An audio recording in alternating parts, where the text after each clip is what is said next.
Hello my dear students. So आज मैं एक न्यू टॉपिक के साथ आपके सामने हूँ जो है न्यूक्लिक एसिड। ठीक है, ये न्यूक्लिक एसिड जो टॉपिक है हमारा वो 11th और 12th के लिए बेसिकली।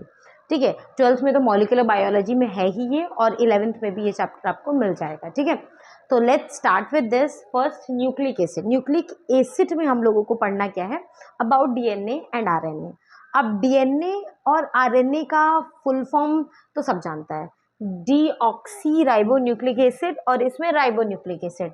मैंने यहाँ पे ऐसे डीऑक्सी इसलिए मार्क किया हुआ है पहले से क्योंकि सॉरी, ये ऑक्सीजन एक प्लेस पे इसमें ऑक्सीजन डेफिशिएंट कंडीशन है, जो हम जब शुगर्स का स्ट्रक्चर पढ़ेंगे नेक्स्ट पार्ट में तो मैं उसमें बताऊंगी। सी बेटा, this lecture is going to be in parts. Okay, so ये वाला जो पार्ट है वो एकदम बेसिक वाला पार्ट है। ठीक है, फिर नेक्स्ट लेक्चर में मिलेंगे तो स्ट्रक्चर के साथ मिलेंगे, तो अभी एकदम बेसिक पे चलते हैं। Fine, okay. सो आपका ये जो डीएनए है, जैसा कि आप यहाँ पे देख रहे हो, मैंने लिखा है सिंगल स्ट्रैंडेड भी हो सकता है और डबल स्ट्रैंडेड भी हो सकता है। ठीक है, this DNA can be single stranded as well as it can be the double stranded. If I talk about the example of single stranded bacteria, so NCERT class 12 में लिखा हुआ है M13 बैक्टीरियोफाजिस। ठीक है, डबल स्ट्रैंडेड डीएनए की अगर हम लोग बात कर रहे हैं तो बेटा ये डबल स्ट्रैंडेड भी दो में हो सकता है, या तो ये हो सकता है सर्कुलर, या तो ये हो सकता है लीनियर। ठीक है, अगर ये सर्कुलर है तो ये इसका एग्जाम्पल ये प्रोकैरियोटिक में आ जाएगा, प्रोकैरियोटिक डीएनए जो होते हैं वो। लेकिन हमारा जैसा कि हम सबको 9th में आप लोग पढ़े होंगे, माइटोकॉन्ड्रिया जो है, या क्या कहते हैं कि प्लास्टिड वगैरह में, ये सेमी ऑटोनॉमस बॉडी है क्योंकि इसके पास अपना सेल्फ डीएनए है, राइट। सो माइटोकॉन्ड्रिया वगैरह उसके पास सर्कुलर डीएनए होगा।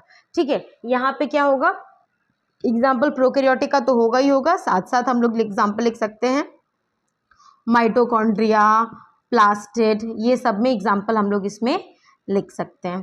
ठीक है बेटा, सर्कुलर डीएनए, सर्कुलर मतलब एकदम सिंपल सर्कुलर डीएनए। ठीक है, एकदम सिंपल डीएनए। और लीनियर, ये डबल स्ट्रैंड में सेकेंड पार्ट है लीनियर, जो हमारा होता है यूकैरियोटिक का। यूकैरियोटिक ऑर्गेनिज्म जो है, जो हमारे न्यूक्लियस में डीएनए होगा, that will be the linear DNA. Understood, आप पढ़ते भी होंगे लीनियर डीएनए। तो ये एक सर्कुलर पढ़ना है और एक लीनियर पढ़ना है। फिर से जो डीएनए है, that DNA can be single stranded and it can B double stranded. Single stranded का एग्जांपल है M13 बैक्टीरियोफाजिस, दिया हुआ है आपके क्लास 12th की बुक में। आपका डबल स्टैंडर्ड में ये सर्कुलर हो सकता है, सर्कुलर प्रिमिटिव होता है, प्रिमिटिव मतलब जो बहुत एडवांस ऑर्गेनिज्म में आपको देखने को नहीं मिलता है। और लीनियर है, लीनियर यूकैरियोटिक में हो गया। अगर मैं सर्कुलर बात कर रही हूँ तो हमारा जो माइटोकॉन्ड्रिया प्लास्टिड, उसके पास भी सर्कुलर ही डीएनए होता है। Okay fine. अगर मैं आरएनए की बात करती हूँ तो RNA ribo nucleic acid, it can be genetic, it can be non genetic. Fine, see अब हमारे बॉडी में डीएनए आरएनए दोनों है, लेकिन हमारा जेनेटिक मटेरियल डीएनए है। इसमें बहुत सारे एक्सपेरिमेंट्स, कंट्रोवर्सी, बहुत सारी चीज़ें थी। पार्ट में we will discuss about it. Okay okay, तो right now here it can be genetic और it can be non genetic. Genetic में आप देख रहे हो यहाँ पे लिखा हुआ है सिंगल स्टैंडर्ड और डबल स्टैंडर्ड। ठीक है, सिंगल स्टैंडर्ड और डबल स्टैंडर्ड लिखा हुआ है, और उसमें आपका नॉन जेनेटिक में कोडिंग नॉन कोडिंग लिखा हुआ है। ठीक ठीक, तो ये सिंगल स्टैंडर्ड भी हो सकता है अगर ये जेनेटिक, हमारे में जेनेटिक इन्फॉर्मेशन की तरह नहीं बिहेव कर रहा है, वायरसेस में होता है। डबल स्टैंडर्ड हम बात करते हैं तो राइस ड्वार्फ वायरस, मेज ड्वार्फ वायरस, रियो वायरसेस, उन सब में डबल स्टैंडर्ड एग्जाम्पल हो सकता है। ओके, नॉन जेनेटिक में कोडिंग, कोडिंग मतलब जो कोडिंग मतलब प्रोटीन, जब आप लोग ट्रांसलेशन टॉपिक पढ़ोगे तो उसमें कोडिंग होती है। ठीक है, उस कोडिंग में पार्ट जो ले रहा है that will come under this coding.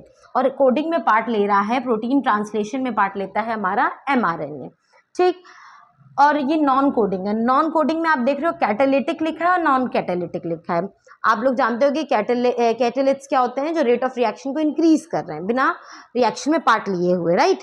तो यहाँ पे ये जो वो आरएनए जो कैटलिस्ट की तरह, जिसके पास कैटालिटिक प्रॉपर्टी होती है, that is basically called as the ribozymes.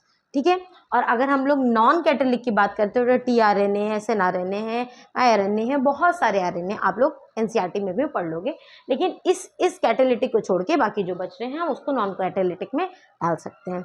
ये थोड़ा सा इंट्रोडक्शन था। Again I am telling you कि न्यूक्लिक एसिड में we have to study about the DNA and the RNA, ठीक है। अब डीएनए का मतलब होता है डीऑक्सीराइबोन्यूक्लिक एसिड और आरएनए का मतलब होता है राइबोन्यूक्लिक एसिड। अगर इस डीएनए की बात करते हैं तो ये डीएनए सिंगल स्ट्रैंडेड हो सकता है या तो ये डबल स्टैंडर्ड हो सकता है। हमें पढ़ना बेसिकली ज़्यादा किसके बारे में है, डबल स्टैंडर्ड के बारे में। हम डबल स्टैंडर्ड में भी ये सर्कुलर या लीनियर, सर्कुलर हमारे पास ऐसा नहीं प्रोकैरियोटिक ऑर्गेनिज्म के पास है, लेकिन अगर हमारे माइटोकॉन्ड्रिया और प्लास्टिड जो प्लांट्स के पास होते हैं they are having the circular, right. और हमारा जो नॉर्मल न्यूक्लियस है उसमें लीनियर होता है, यूकैरियोटिक ऑर्गेनिज्म में लीनियर होता है, ठीक है। ओके, सो अगर हम लोग यहाँ पे आरएनए में बात कर रहे हैं तो it can be genetic. Genetic मतलब ये हमारे जेनेटिक इन्फॉर्मेशन में इसका पार्ट है।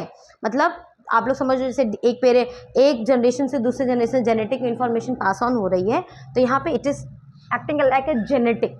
और ये नॉन जेनेटिक है। जेनेटिक में भी सिंगल स्टैंडर्ड, डबल स्टैंडर्ड, और नॉन जेनेटिक में coding, non coding. Coding translation वाले पार्ट में हो रहा है जो आगे आप लोग पढ़ोगे।